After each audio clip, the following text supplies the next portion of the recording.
Good morning. Welcome to day 13, yeah? This is the lovely place we stayed at last night. And this is the street we walked up to get here. Actually, we walked through the brush over there because there was a nice trail. I followed some people. Anyway, just to show you, when I got here, you know, there's this white fence that goes all the way around it. And there's this gate right over here. I thought I would be able to walk through. And then, you see, there's a chain. I guess there's a buzzer. I didn't hit that buzzer. I hit the buzzer over here because, like, why not? It says push for entry. Took 2 tries, but eventually they opened the door for me. This seems really strange. The entire property is surrounded by this fence, which is impenetrable. Well, I guess 7 feet isn't impenetrable. I could have climbed it, but yeah, not the way I was feeling. Anyway, we're off. It's looking to be another interesting walk today.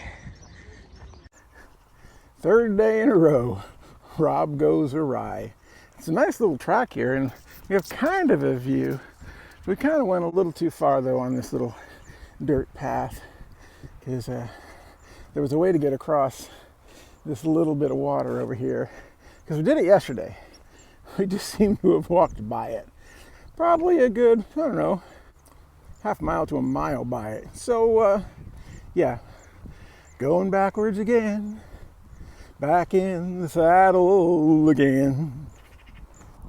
Well, we finally made our way back to the little trail that leads to the road. But it's funny because we passed a guy walking a dog, a lady walking a dog, 2 runners, another walker. They all said hello as we were going, you know, but none of them mentioned the fact that, you know, you're going straight to a dead end that, well, it's not a dead end, it's a loop, it looks like, now that I've looked at the map much closer.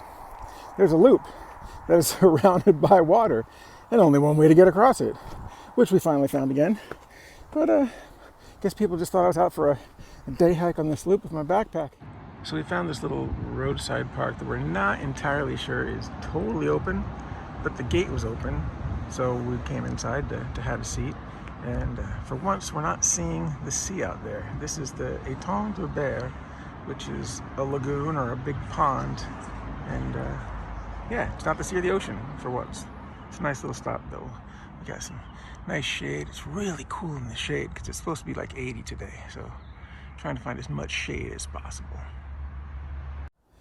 Well, this view looking back isn't totally terrible, except for that, you know, factory out there, but you know, gotta have industry. Anyway, we're headed up this abandoned road that's pretty close to the main road that we had made our route on, the main road.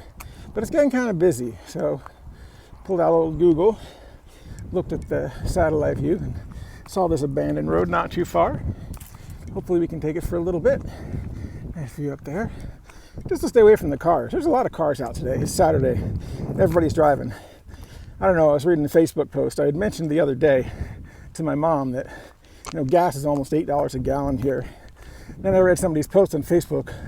Yeah, well, you know, people in countries like France and a whole list of other countries, they have public transportation and they live in cities and populated areas. Well, doesn't mean a lot of people don't drive and don't want to pay $8 a gallon for gas. There's still a lot of people out there that drive. Trust me, they're all on the road today. A scene we get every year somewhere. Now it happens to be in southern France. Look at that poppy field. That's gorgeous. Whew, I'm getting tired. I'm on my way to see the wizard. 6 kilometers later, in more uphill, we finally found our way away from that really busy road. And that right there, it's pretty darn cool. Not sure what it is, other than a fort or a castle or something. Hopefully we're going that direction. Unfortunately, our path did not take us up that way.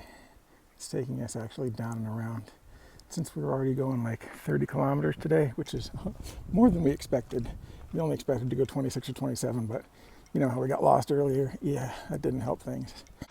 Almost 6 hours and 28 kilometers later, we were entering Salon-de-Provence, which is actually the first town since probably day 4 that is officially on the official Vitrolles. And in a couple days, we'll be in Arles, where we still hope to meet up with Nicolas, even though we haven't talked to him in a few days. So we'll find out. Anyway, we were also on the official GR. It's been a long day. At the roundabout, continue straight to stay on Kemen St. Jean at D68. Yeah, thanks Siri, because I really need to know that, because that's not the symbol right there with the red and white stripe that tells me to go straight ahead. I need to turn you off now. Oh, and look at that. Haven't seen one of those in a long time either. The Camino symbol. We're back, Mortimer.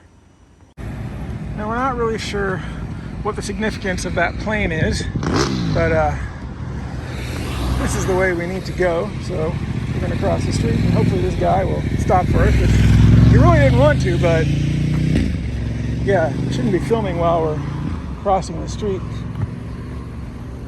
But some people are nice and they let us do stuff like that. Anyway, yep, there's the sign again. It says turn right. But we're going to look at our map now, because now it's time to see where our hotel is. Oh, look at that. Take a picture of that too. That's neat. Salon-de-Provence actually shows you where the Camino goes. So we are here in Salon-de-Provence, and this is the entrance to the old city. This place is neat. We left the Riviera, and we're now seeing old stuff. So of course we have to check out the church while we're here. And the person at the hotel told us about it, so we'll be quiet.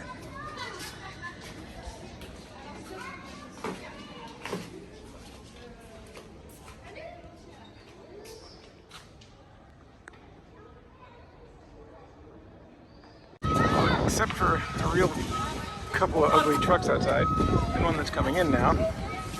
This castle is pretty neat. Here in Salon-de-Provence. It looks like they're done whatever they were doing.